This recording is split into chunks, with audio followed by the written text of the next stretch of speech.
Life's a tumble-about thing of ups and downs, said Widow Carey, stirring her tea, but I have been down this time longer than I can ever remember.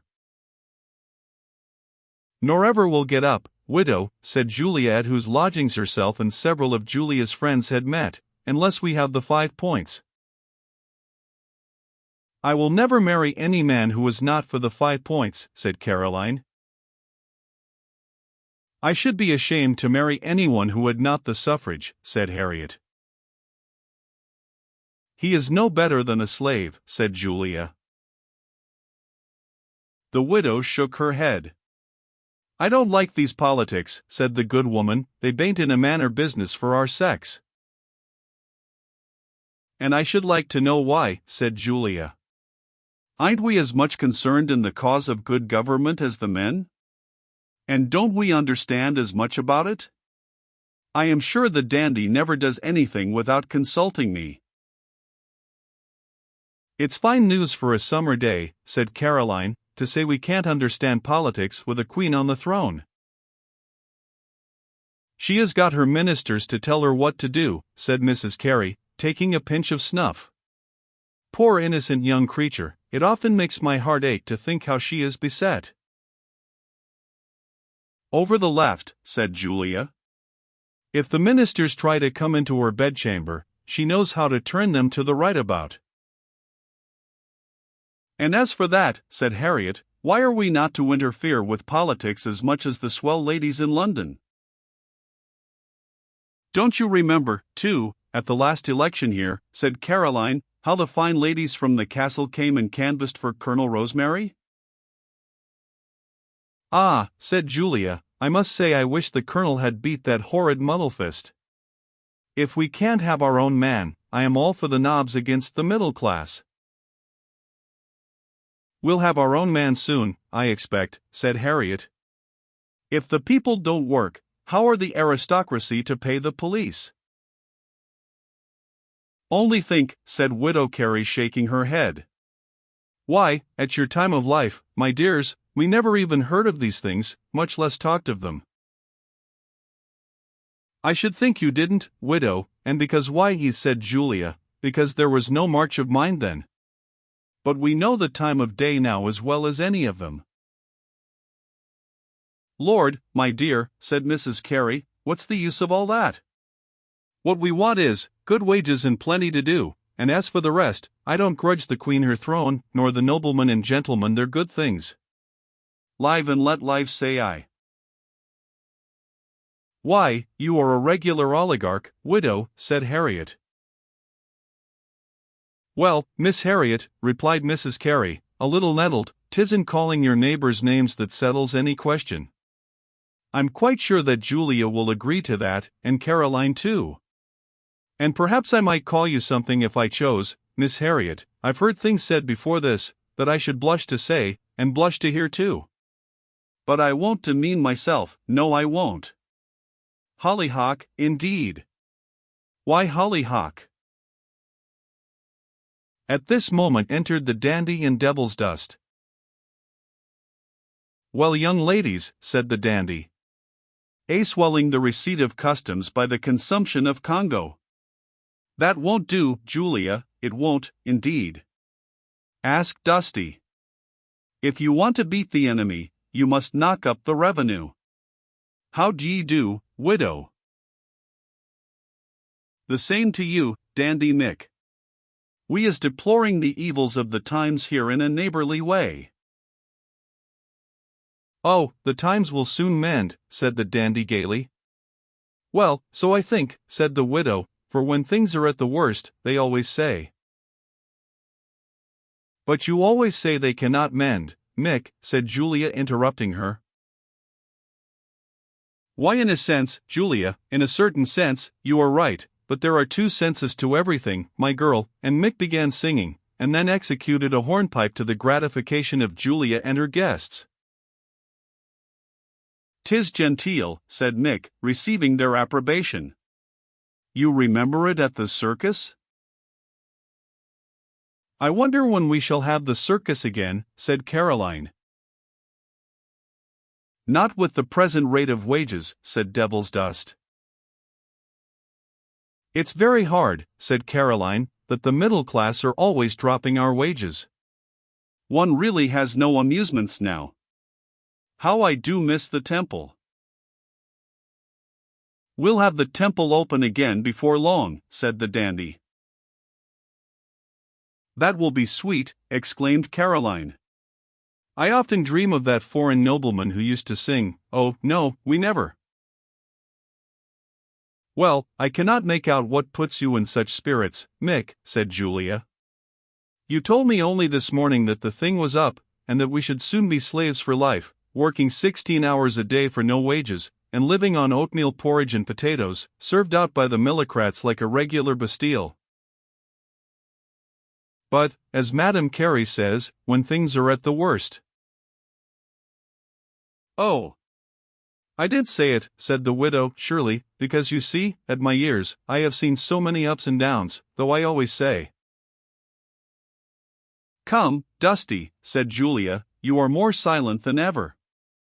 You won't take a dish, I know, but tell us the news, for I am sure you have something to say. I should think we had, said Dusty.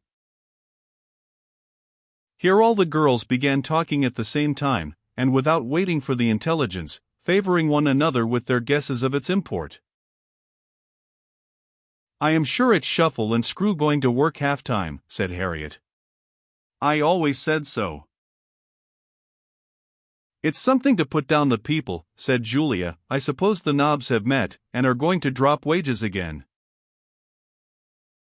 I think Dusty is going to be married, said Caroline. Not at this rate of wages, I should hope, said Mrs. Carey, getting in a word. I should think not, said Devilsdust. You are a sensible woman, Mrs. Carey. And I don't know exactly what you mean, Miss Caroline, he added, a little confused. For Devilsdust was a silent admirer of Caroline, and had been known to say to Mick, who told Julia, who told her friend, that if he ever found time to think of such things, that was the sort of girl he should like to make the partner of his life. But Dusty, said Julia, now what is it? Why, I thought you all knew, said Mick. Now, said Julia, I hate suspense. I like news to go round like a flywheel. Well, said Devilsdust, dryly, this is Saturday, young women, and Mrs. Carey too, you will not deny that. I should think not, said Mrs. Carey, by the token I kept a stall for 30 year in our market, and never gave it up till this summer, which makes me always think that, though I have seen many ups and downs, this. Well, what has Saturday to do with us, said Caroline, for neither Dandy Mick nor you can take us to the temple, or any other genteel place, since they are all shut from the Corn Laws, or some other cause or other. I believe it's the machines more than the Corn Laws that have shut up the temple, said Harriet. Machines, indeed. Fancy preferring a piece of iron or wood to your own flesh and blood. And they call that Christian-like. It is Saturday, said Julia, sure enough, and if I don't lie in bed tomorrow till sunset, may I get a bait ticket for every day for a week to come? Well, go it my hearty, said Mick to Devilsdust. It is Saturday, that they have all agreed. And tomorrow is Sunday, said Devilsdust solemnly. And the next day is the blackest day in all the week, said Julia. When I hear the factory bell on Monday morning, I feel just the same as I did when I crossed with my uncle from Liverpool to Seaton to eat shrimps. Wasn't I sick coming home, that's all. You won't hear that bell sound next Monday, said Devilsdust solemnly. You don't mean that, said Julia. Why, what's the matter, said Caroline. Is the Queen dead? No bell on Monday morning, said Mrs. Carey, incredulously. Not a single ring if all the capitalists in Mowbray were to pull together at the same rope, said Devilsdust. What can it be, said Julia. Come, Mick, Dusty is always so long telling us anything. Why, we are going to have the devil's own strike, said Mick, unable any longer to contain himself and dancing with glee. A strike, said Julia. I hope they will destroy the machines, said Harriet. And open the temple, said Caroline, or else it will be very dull. I have seen a many strikes, said the widow, but as Chaffing Jack was saying to me the other day. Chaffing Jack be hanged, said Mick. Such a slow coach won't do in these high-pressure times. We are going to do the trick and no mistake. There shan't be a capitalist in England who can get a day's work out of us, even if he makes the operatives his junior partners. I never heard of such things, said Mrs. Carey in amazement. It's all booked, though, said Devilsdust. We'll clean out the savings banks, the benefits and burials we'll shell out. I am treasurer of the Ancient Shepherds, and we passed a resolution yesterday unanimously that we would devote all our funds to the sustenance of labor in this its last and triumphant struggle against capital. Lor, said Caroline, I think it will be very jolly. As long as you can give us money, I don't care, for my part, how long we stick out, said Julia. Well, said Mrs. Carey, I didn't think there was so much spirit in the place. As Chaffing Jack was saying the other day. There is no spirit in the place, said Devilsdust, but we mean to infuse some. Some of our friends are going to pay you a visit tomorrow. And who may they be, said Caroline. Tomorrow is Sunday, said Devilsdust, and the miners mean to say their prayers in Mowbray Church. Well, that will be a shindy, said Caroline. It's a true bill, though, said Mick. This time tomorrow you will have 10,000 of them in this town, and if every mill and work in it and 10-mile round is not stopped, my name is not Mick Radley.